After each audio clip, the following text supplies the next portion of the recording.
حضرت فاروق اعظم رضی اللہ تعالیٰ عنہ نے جس زمانے میں وہ ساری دنیا کے آدھی دنیا کے اوپر حکمرانی کرتے تھے، خلیفہ تھے، اور اس ریاست کے بہت سے صوبے تھے، حجاز تھا، عراق تھا، شام تھا، مصر تھا، اور ہر جگہ کے الگ الگ گورنر مقرر تھے. تو اپنی ساری قلمرو میں پوری ریاست میں ہر گورنر کو ایک پروانہ جاری فرمایا تھا، جو موطا امام مالک میں مروی ہے. یہ فرمایا تھا کہ ان اہم امورکم عندی الصلاۃ او کما قال رضی اللہ عنہ، کہ میرے نزدیک تمہارے سارے کاموں میں سب سے اہم کام نماز ہے. یہ کس کو کہہ رہے ہیں؟ حاکموں کو بحیثیت امیر المومنین کے خطاب کر کے فرما رہے ہیں کہ تم جو ریاست کے کام انجام دیتے ہو، ان سب کاموں کے اندر سب سے اہم کام میرے نزدیک نماز ہے. تو جو نماز کی حفاظت کر لے گا تو وہ اپنے سارے کاموں کی حفاظت کر لے گا. وَمَنْ ضَيَّعَهَا فَهُوَ لِمَا سِوَاهَا أَضْيَعُ، اور جس نے نماز کو ضائع کیا تو وہ دوسرے کاموں کو زیادہ ضائع کرے گا. جس کی نماز غلط ہوئی، ضائع ہوئی، صحیح طریقے سے ادا نہ ہوئی، صحیح وقت پر ادا نہ ہوئی، تو اسے ضائع کیا نماز کو. تو جو نماز کو ضائع کرے گا وہ اس کے دوسرے کام اور زیادہ برباد ہوں گے اور زیادہ تباہ ہوں گے. اتنی بحیثیت امیر المومنین اپنے تمام گورنروں کو یہ پروانہ جاری فرمایا. تو اس لیے ہماری زندگی کا بھی اگر دیکھا جائے تو سب سے اہم کام نماز ہے، اور اس کو درست کرنے کی فکر ہے. تو پہلے فرمایا کہ جماعت میں نیک بھی ہوتے ہیں، ان کی نماز غالباً قبول ہوگی، اور بروں کی نماز بھی، کیونکہ نیکوں کے ساتھ ہے، اس واسطے وہ بھی قبول ہو جائے گی. اس کی ایک فقہی نظیر ہے، وہ یہ کہ اگر متعدد اشیاء ایک سودے سے خریدی جائیں تو یا سب واپس کی جاتی ہیں یا سب رکھی جاتی ہیں، اور جو ہر ایک کا الگ الگ سودا ہوتا ہے تو جس میں عیب ہو اس کو واپس کر سکتے ہیں. بس اللہ تعالیٰ بھی بندوں سے یہی معاملہ کرتا ہے، اسی لیے جماعت مشروع فرمائی، کیونکہ یہ تو مستبعد ہے کہ سب کی نمازیں واپس فرما دیں تو سبھی قبول فرما لیں گے. البتہ اس میں ایک شبہ یہ رہ گیا کہ جماعت تو صرف فرضوں کے ساتھ مخصوص ہے، وہ تو اس جماعت کے ذریعے سے قبول ہو گئی مگر سنتیں باقی رہ گئی. اس کا جواب یہ ہے کہ تابع ہمیشہ اپنے متبوع کے حکم میں ہوا کرتا ہے. سنتیں تابع ہیں فرضوں کی، وہ بھی فرضوں کے ساتھ قبول ہو جائیں گی. جیسے کوئی شخص گائے بھینس خریدے تو اس کے رسے وغیرہ بھی وہ کیسے ہی بوسیدہ ہوں لے لیتا ہے. غرض انضمام اور اقتران کے یہ فوائد ہیں. اسی طرح اگر کوئی شخص عمل دنیا میں بھی نیت خیر رکھے گا تو اس کو ضرور ثواب ملے. حضرت شداد ابن اوس رضی اللہ تعالیٰ تو بڑے درجے کے صحابہ کرام میں سے ہیں، بڑے عبادت گزار مشہور تھے. وہ فرماتے ہیں کہ ایک مرتبہ حضور نبی کریم سرورت عالم صلی اللہ علیہ وسلم نے مجھ سے فرمایا کہ اذا رأيت الناس يكتنزون الذهب والفضة فاكنز هؤلاء الكلمات، کہ جب تم لوگوں کو دیکھو کہ سونا چاندی جمع کر رہے ہیں، یعنی اسی فکر میں لگے ہوئے ہیں کہ زیادہ سے زیادہ سونا ملے، زیادہ سے زیادہ چاندی ملے، دولت زیادہ ہو جائے، جب تم لوگوں کو اس حالت میں دیکھو تو تم سونا چاندی جمع کرنے کے بجائے ان کلمات کو جمع کرو جو میں تمہیں سکھا رہا ہوں. لوگ تو سونا چاندی جمع کر رہے ہوں گے، اسی فکر میں لگے ہوں گے اور اسی پر فخر کر رہے ہوں گے کہ ہمارے پاس اتنا سونا ہو گیا، اتنا چاندی ہو گئی. لیکن تم اس حالت میں بجائے سونا چاندی کی طرف رغبت کرنے کے، یہ کلمات میں تمہیں کچھ سکھا رہا ہوں، ان کو یہ سمجھو کہ ان کا خزانہ اکٹھا کرو. یہ خزانہ ہے جو تمہیں دے رہا ہوں.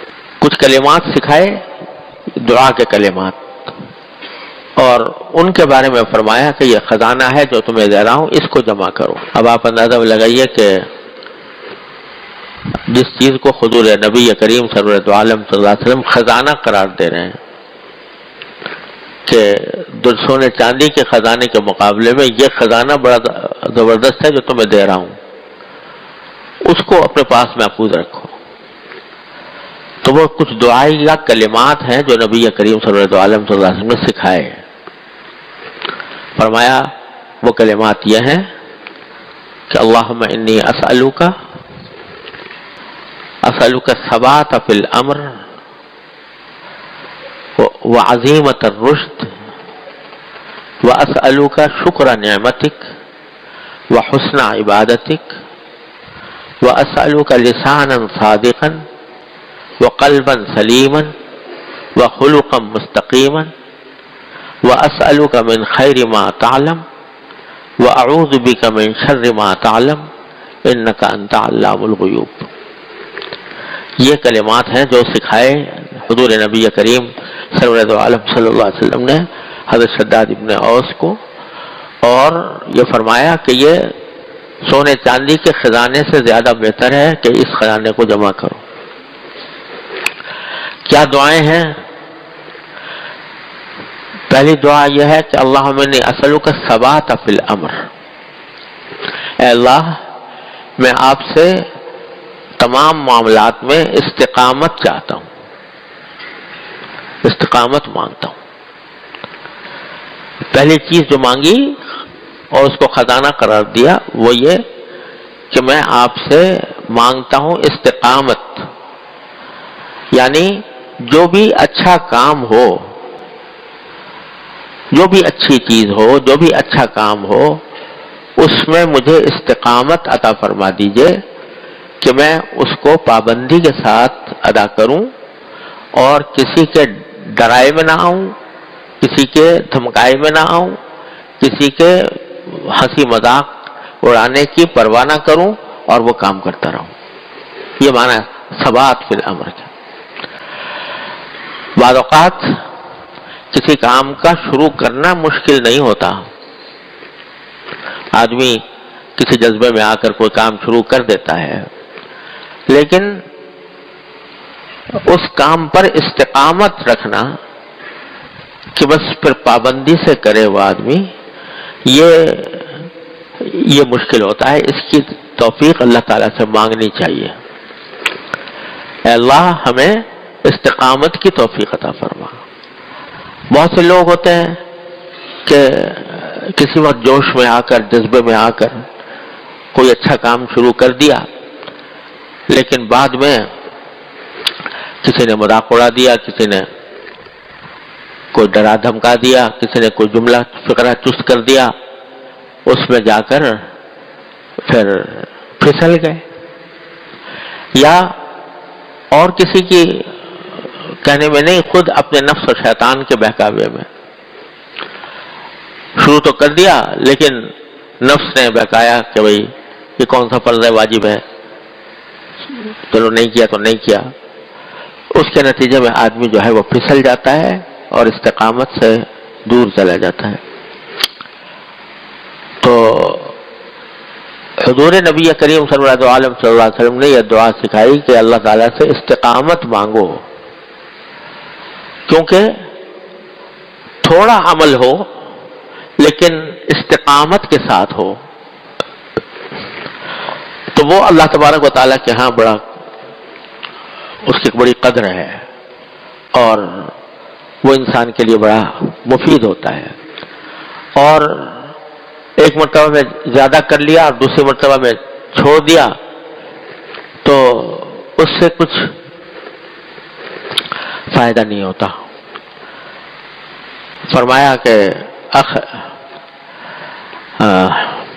خیر العمل ما دیم علیہ وان قل، سب سے عمل اچھا وہ ہے جس پر استقامت ہو، مداومت ہو، چاہے وہ تھوڑا ہی کیوں نہ ہو. اسی لیے بزرگوں نے فرمایا کہ اپنے نفلی عبادتوں کے معمولات جو ہیں وہ اتنے مقرر کرو جس کو نبھا کر کر سکتے ہو. تھوڑے کرو مگر نبھا کر کرو. اور بزرگوں نے اس کی مثال یہ دی ہے کہ فرض کرو ایک نل ہے، اس میں سے پانی گر رہا ہے.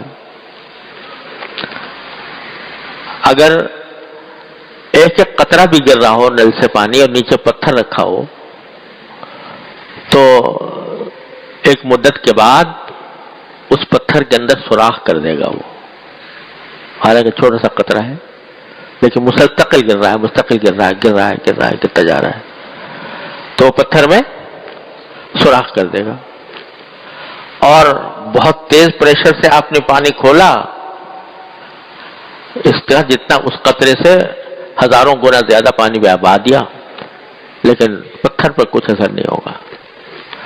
تھوڑا ہو پابندی سے ہو تو اللہ تبارک و تعالی نے اس میں بڑی برکت رکھی ہے، اس کا بڑا فائدہ ہوتا ہے. تو پہلی چیز جو نبی کریم صلی اللہ علیہ وسلم نے جس کی دعا مانگی اور مانگنے کو خزانہ قرار دیا وہ کہ اللہ تعالیٰ سے استقامت مانگو. اللہم انی اسألک الثبات فی الامر وعزیمت الرشد. دوسری چیز جو خزانے کے طور پر مانگنے کے آپ نے فرمایا وہ یہ کہ رشد یعنی ہدایت کا کام، اچھا کام، نیک کام، اس کا عزم میرے دل میں پیدا فرما دیجیے. یعنی بسا اوقات انسان کسی کام کو اچھا سمجھتا تو ہے کہ یہ کام اچھا ہے، نیک ہے، ثواب کا ہے، اللہ تعالیٰ کے ہاں اس کا اجر ہے، لیکن ہمت نہیں ہوتی، اس لیے عزم نہیں کر پاتا. پکا عزم کہ میں ضرور کروں گا، یہ عزم نہیں ہوتا. تو یہ بھی اللہ تعالیٰ سے مانگنے کی چیز ہے کہ اللہ تبارک و تعالیٰ ہی سے مانگے کہ اللہ جو ہدایت کے کام ہیں ان کے اندر میرا عزم پختہ کر دیجئے، میں پکے عزم کے ساتھ، پکے ارادے کے ساتھ وہ کام کروں. یہ جو ہوتا ہے نا کہ باوجود اس کے کہ آدمی جانتا ہے کہ یہ کام اچھا ہے، نیک کام ہے، اللہ تعالیٰ کے یہاں پسندیدہ ہے، اجر و ثواب کا سبب ہے، مگر ہمت نہیں ہو رہی کرنے کی. جانتا ہوں ثبات طاعت و زہد، غالب کہتا ہے جانتا ہوں ثبات طاعت و زہد یا ثواب طاعت و زہد، پر طبیعت ادھر نہیں جاتی. اللہ بچائے، طبیعت نہیں جاتی.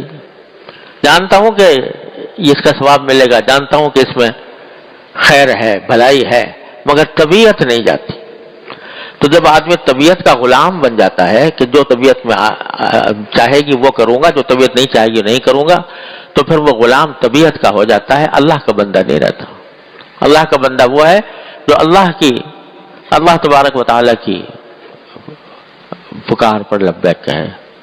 تو اس لیے یہ مانگا کہ اسألک عزیمت الرشد، کہ میں آپ سے بھلائی کے کام کا عزم صمیم، پختہ ارادہ، یہ بھی میں آپ سے مانگتا ہوں کہ جب کوئی بھلائی کا کام سامنے آئے تو میں اس کے اندر پختہ عزم کر سکوں.